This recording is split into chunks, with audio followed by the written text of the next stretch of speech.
کہتے ہیں کہ کچھ نہیں کہتے، کچھ کہنے سے کچھ کہا جاتا ہے، کچھ کہہ دو تو اپنے حصے میں صرف درد ہی آتا ہے۔ کچھ دیر کے لیے رکو میرے دوستو، میری بات سنو، کچھ کہنے کی ضرورت نہیں، بنا کہے ہی تمہارا حال صاف دکھائی دے رہا ہے۔ ملک پاکستان کے شہری ہو نا، کچھ کہنے کی ضرورت نہیں، کچھ کہو گے تو بڑے بڑے ٹائروں والے کالے ویگو ڈالے آ جائیں گے، کچھ کہو گے تو کہنے کے جرم میں دھر لیے جاؤ گے۔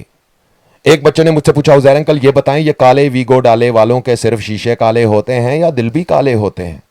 میں نے اس سے کہا بیٹا یہ آپ نے کیا کہہ دیا؟ تو بولا جسے بھی یہ انکل اٹھا کر لے جاتے ہیں وہ یا تو لاپتہ ہو جاتا ہے یا پھر گنگا کر کے واپس بھیج دیتے ہیں۔ عزیر انکل یہ جو لاپتہ ہو جاتے ہیں یہ کہاں چلے جاتے ہیں؟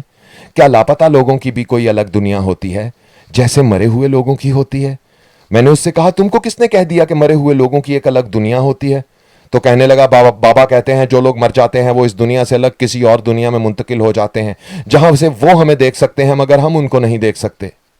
آواز اور تصویر کی دنیا کے دوستو، اس درد کو کوئی کیسے بھلا الفاظ میں بیان کر سکتا ہے کہ جن کے اپنوں کو اٹھا کر غائب کر دیا گیا اور وہ آج تک انہیں ڈھونڈتے چلے آ رہے ہیں۔ نہ تھانے میں پرچہ درج ہوا، نہ عدالت میں کیس چلا، نہ گواہوں کو طلب کیا گیا، نہ اسے کوئی وکیل میسر ہوا، نہ کسی جج نے فیصلہ سنایا، بس بندہ اٹھایا، کالے ویگو ڈالے میں ڈالا اور کہانی ختم شد۔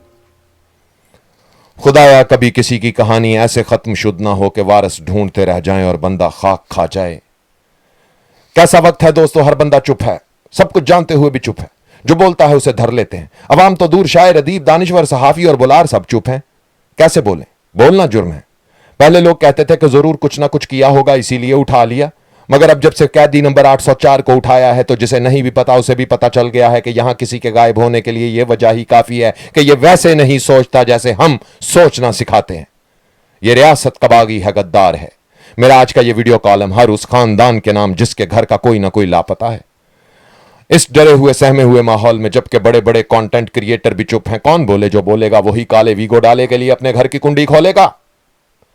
میرے یہ بولتا کالم چونکہ کسی دلیل، کسی منطق، کسی سچ سے جڑا ہوا ہوتا ہے، اس لیے کالے شیشے والے، کالے دل والے اور کالے ویگو ڈالے والوں سے میری گزارش ہے مجھے کم از کم بولنے دیں، مجھے بولنے دیں۔ مجھے کوئی آواز نہیں اٹھانی اور نہ ہی آپ سے کوئی اپیل کرنی ہے۔ مجھے بس اس درد کو بیان کرنے کی اجازت دے دیں جسے الفاظ میں بیان کرنا ناممکن ہے۔ اپنے جبر کے پنجوں سے ان لاپتہ لوگوں کو چھوڑ دو صاحب، کیا پتا خدا حشر میں تم لوگوں کو چھوڑ دے۔ ملنے دو ماں باپ سے ان کے بچوں کو، کوئی قصور کیا ہے تو عدالتوں میں پیش کر دو۔ ہم جانتے ہیں کہ عدالتیں بھی آپ ہی کی جیب کا مال ہیں، مگر ماں باپ، بہن بھائیوں اور اپنوں کو یہ تو پتا ہوگا کہ ان کا بچہ جیل میں ہے۔ اگر شوکت خانم کا بیٹا جیل میں ہے تو اس ملک کی باقی مائیں بھی اپنے بچوں کا جیل میں ہونا برداشت کر لیں گی۔ اپنی مرضی کا فیصلہ سنا دو جج صاحب، مگر ان لاپتہ لوگوں کا پتہ لگاؤ۔ اس ویڈیو کو دیکھنے والا کوئی بھی شخص اگر مہرنگ بلوچ سے ملے تو اس مظلوم لڑکی سے کہنا عزیر رشید کا سرخ سلام قبول کرے۔ وقت یہ بھی گزر جائے گا، ظلم کا سورج مگر آج کی تاریخ تک غروب ہونے سے قاصر ہے۔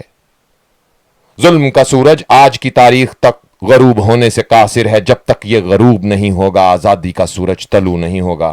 اپنا خیال سب رکھتے ہیں دوستو، آپ ان کا بھی خیال رکھا کریں جن کا کوئی خیال نہیں رکھتا۔ نیو یارک سے آج کے بولتے کالم کے ساتھ عزیر رشید کو اجازت دیجیے۔ اللہ ہو آپ سب کا حامی و ناصر، جلد اگلے ویڈیو میں ملاقات ہوتی ہے۔ اللہ حافظ۔